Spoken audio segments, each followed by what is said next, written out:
لو انت من الناس اللي بتشتكي انها بتتخن من الهواء او بتقول انا بشم الاكل وبتخن او مش باكل خالص وبرضه بتخن، فصح، اللي عملته هو اللي وصلك لكده.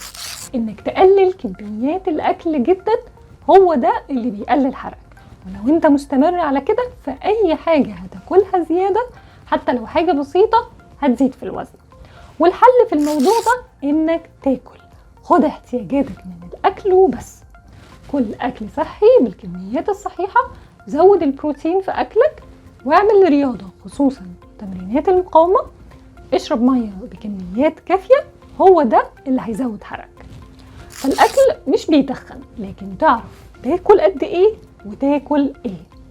لا الناس اللي بتاكل كميات كبيرة وفاست فود صح، ولا الناس اللي بتمنع الاكل خالص وتاكل كميات قليلة جدا صح.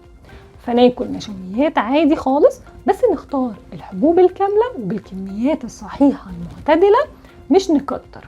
فمثلا ناخد حصة او حصتين في الوجبة من النشويات حسب وزنك واحتياجاتك، ولازم الخضروات والفاكهة عشان ناخد احتياجاتنا من الفيتامينات والمعادن، ومنتجات الألبان كمان ناخدها علشان نغطي احتياجاتنا من الكالسيوم.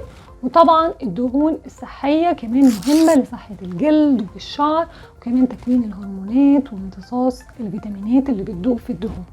يعني لازم ناكل كل العناصر وبكمية مناسبة علشان نعلي الحرق، وكل ما هتقلل أكلك هيقل معدل الحرق وترجع تاني تزيد في الوزن. هي سايكل، لو عايز توقفها يبقى تمشي على نظام هيلثي من كل العناصر، تستمر عليه وما تخافش من الأكل. لو استفدت من الفيديو بليز لايك وشير، ولو عندكم أسئلة اكتبوا لي في التعليقات.